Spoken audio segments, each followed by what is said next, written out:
Hey everybody, it's Jason Blaha here, and I had a subscriber ask a question which I will flip in here for you guys, and he's asking me, hey, for an advanced lifter, could there be some benefits to doing a more traditional push-pull in which your squat and your deadlift are done on separate days when you're alternating training every other day, it's basically training 3 days a week, versus the more modern upper-lower type splits in which the squat and the deadlift are done on the same day.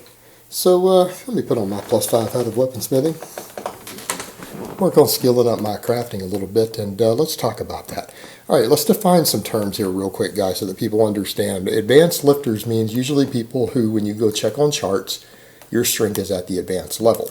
All right, you've usually been training at least 3 years. A lot of people don't reach advanced level, so they've been training consistently for 5 years. It takes a while, but pretty much, guys, I mean, if you're not probably not squatting 400 plus pounds, deadlifting 500 plus, you're probably not an advanced lifter. Let's just throw that out there.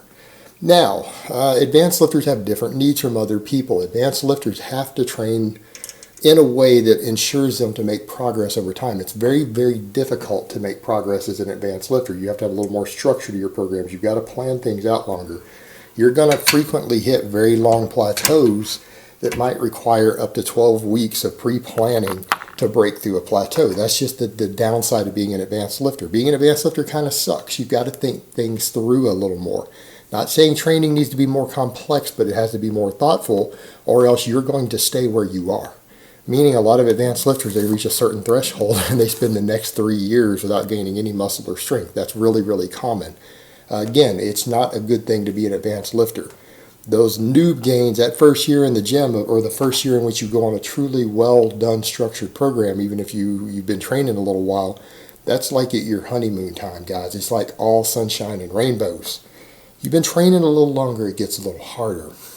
Now, to answer your question, yeah, that traditional method works very, very well for a lot of people. Meaning if your goal is just overall size and strength, all right, it's probably pretty good. In fact, even athleticism, a lot of field athletes, I wouldn't have a problem with that if someone wants to deviate away from full body training.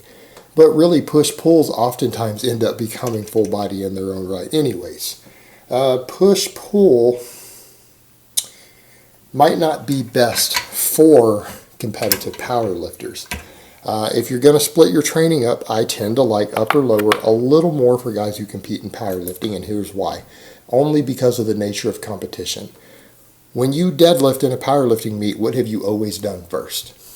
Squat and bench press. All right, which one of those affects your deadlift the most? The squat does. The squat, it is more difficult to hit a max deadlift after you've done squats. And at a powerlifting meet, you don't know how much time is going to be between there. Hey, you might get lucky. It might be 7 hours apart. But at a smaller meet with a smaller turnout, you might have to deadlift an hour after you just hit 3 max effort squats, and one of them might be a lifetime PR. You might have missed it, in which case your nervous system is shot. If you do not practice deadlifting regularly when you're fatigued from squatting, you're not going to have a good idea of what your deadlift's going to be in competition. Seen a lot of guys come in and have a deadlift day separate from their squat days. That's all they do. They never deadlift on the same days after they squat. And they have a good idea of what they think their deadlift is. You know, they get out and in the gym, they pull 575. You know, they might hit 575 2 or 3 times before a meet. And then they say, okay, well, I'm going to open like 540, then 575 second, then go all out for my third, right? That's what they do.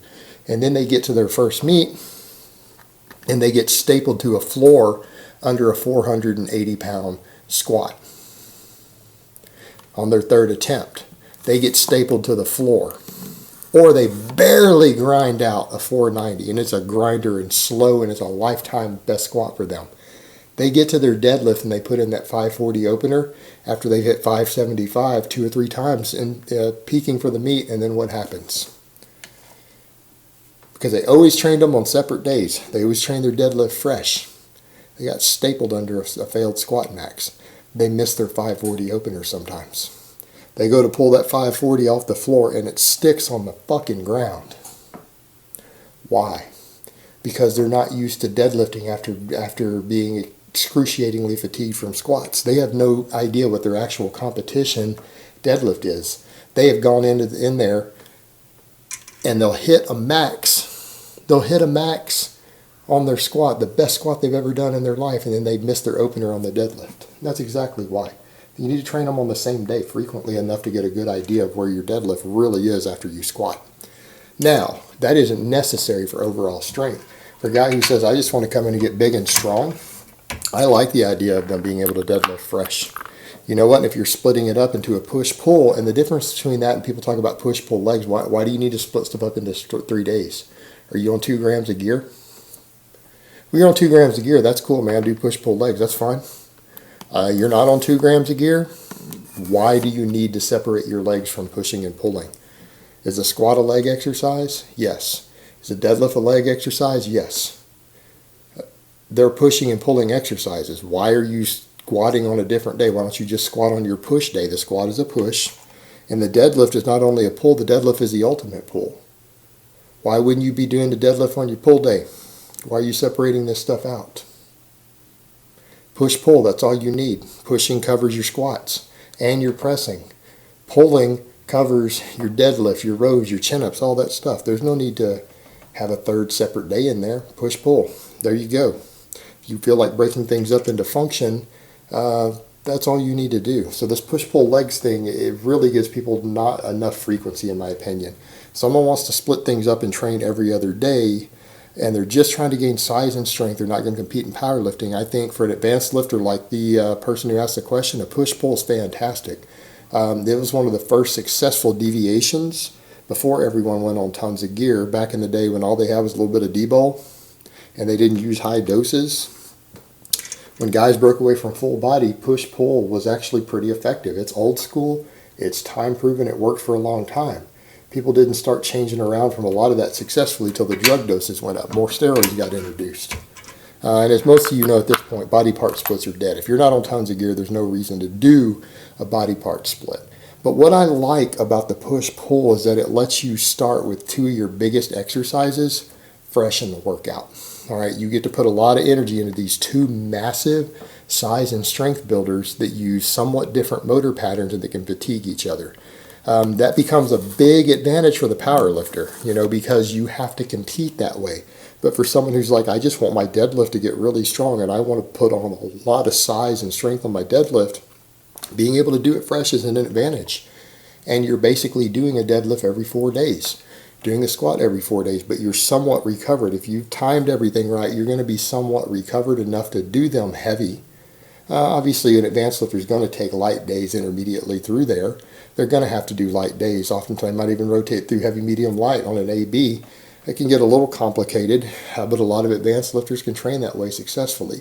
But I do like that idea of starting fresh with a squat and then starting fresh on the deadlift, because the squat won't affect your pressing nearly that badly. So yeah, it's a great way to come in and get most of your leg work done for the week. All your quad work and everything's done. Then you can work on all your pressing exercises, all your overhead press, your bench, your dips, all that stuff. And because none of the same muscles are really used, as long as you didn't push your squats to the absolute limits, you should be fine to build plenty of size and strength on those. And then when you come and do your deadlifts, 2 days later, you're fresh again. So it's not a bad approach. I think for an advanced lifter who's really trying to balance their recovery, it can be a good way to do things and still get full attention to both exercises. Because what we need to remember here, there's a big difference between intermediates and advanced lifters. Intermediates are not as strong as advanced lifters. Intermediates don't hammer their recovery as much on a single workout as an advanced lifter is capable of. Meaning, a guy who comes in and squats 350 for 5 reps versus a guy who squats 440 for 5 reps. There's a difference in terms of recovery on that. And it's very easy for the advanced lifter to bury themselves if they use any volume on the squat and the deadlift in the same day. It's very easy for that to happen. So if they want to get a little more training volume in on both, they can do very well splitting them up that way in a push-pull. And then the same thing, all their extra back work is done on their deadlift day so they can build all their back and biceps and all of those muscles up effectively. But they're still keeping that muscle protein synthesis high because the squat and the deadlift overlap at least 60 to 70% of the muscles used. They get overlapped so heavily, they'll reinforce the growth off of each other, doing it in that 48-hour cycle like that, the way he's talking about. while still training the motor patterns for each one separately with their own separate recovery. So for an advanced lifter, it's not a bad way to go. I think it's a reasonable way to train. It's time proven. And so, yeah, if someone wanted to try that, I would say give it a go. I would say for many intermediates, though, they may not need to split things up that way. They'll still do fine on a full body, provided they're getting the volume they want on both exercises and they're recovering from it. It's just that the recovery end becomes a little more difficult for the advanced lifter. So trying to squat and deadlift every time on the same day for them can sometimes be problematic just due to the workloads that they're capable of generating on every set. And intermediates aren't quite at that level yet. Good way to train. I like it. Give it a try, brother. All right, guys, but that's really all I have to say on that today. I hope it's been informative, and I will talk to you guys next time.